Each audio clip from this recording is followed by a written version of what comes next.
Salam alaikum et bonjour à vous les musulmans et les musulmanes. Concernant les 4 mois sacrés, il est écrit dans le décompte des jours. Et cela constituera une année complète et ils ne décaleront pas son temps de ses jours et de ses fêtes. Car toute chose s'accordera avec cela selon leur témoignage, et ils ne négligeront aucun jour ni ne décaleront aucune fête. Mais s'ils négligent et ne les observent pas suivant son ordonnance, alors ils dérangeront leur saison en entier et les années seront décalées, et toutes les créatures oublieront et ne trouveront plus le chemin des années. Et ils oublieront les têtes des mois, les têtes des saisons, et ils confondront les mois sacrés et les mois ordinaires.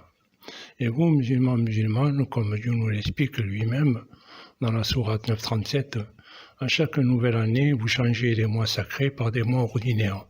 C'est-à-dire, sourate 9, verset 36, vous vous faites du tort à vous-même, car vous ne mettez pas en pratique ce qui nous a été prescrit par Dieu et son serviteur, le digne de confiance, Mohammed.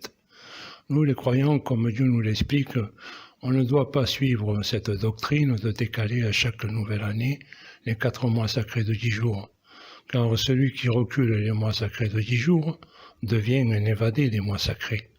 Je m'explique. Parmi les 12 mois, il y a 4 mois de sacré. Parmi les 4 mois de sacré, il y a un mois qui est appelé le mois sacré du livre révélé. C'est-à-dire, comme Dieu nous l'explique lui-même, Dieu a choisi une des 4 saisons pour nous faire descendre le livre révélé.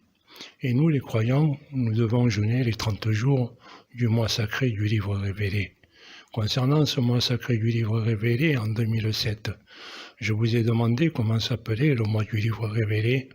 Vous m'avez tous répondu que le mois du livre révélé s'appelait le mois de septembre. En 2009, je vous ai demandé comment s'appelle le mois du livre révélé.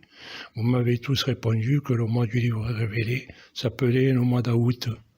En 2012, vous m'avez dit que le mois du livre révélé s'appelait le mois de juillet. En 2016, vous m'avez dit que le mois du livre révélé s'appelait le mois de juin.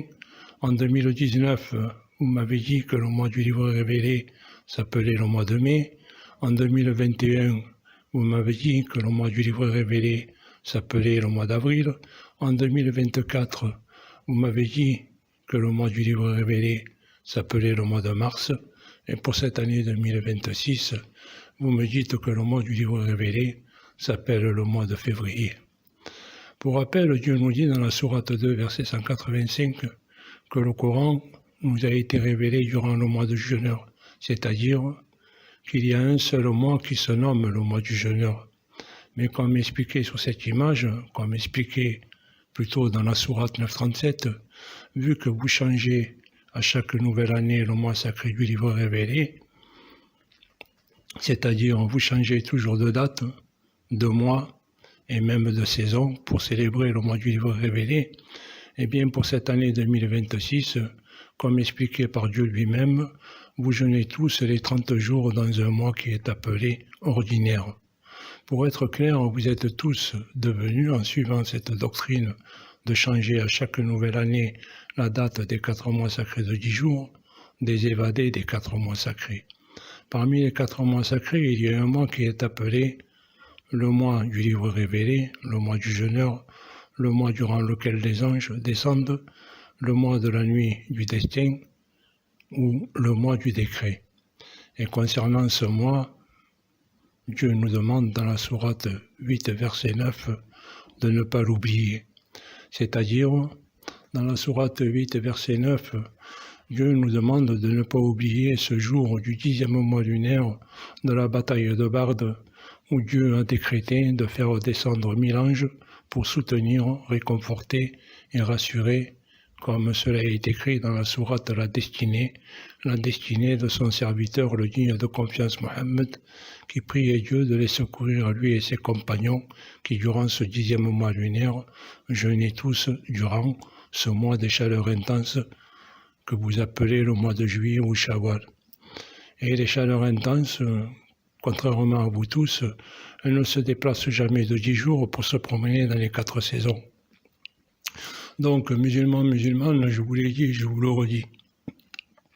Un jour, vous serez tous interrogés, et le jour où vous serez tous interrogés, Dieu vous demandera sûrement à chacun de vous tous de lui donner la preuve que Dieu vous a donné l'autorisation de décaler à chaque nouvelle année les 4 mois sacrés de 10 jours, et de lui donner la preuve que Dieu vous a donné l'autorisation de désobéir à son serviteur le digne de confiance Mohammed, qui vous a lui aussi interdit de faire comme les mécréants qui décalent à chaque année les 4 mois sacrés de 10 jours, et de lui donner la preuve que Dieu vous a donné l'autorisation de désobéir à son serviteur le digne de confiance Mohammed, qui vous a ordonné de ne pas faire de calcul astronomique.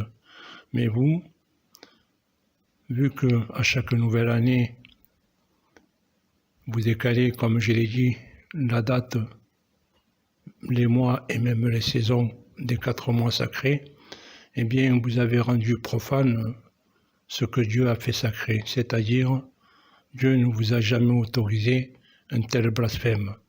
Donc, comme je vous l'ai dit, musulmans, musulmanes, il vaudrait mieux pour vous d'arrêter de faire ce que Dieu et son serviteur, le digne de confiance, vous ont interdit de faire.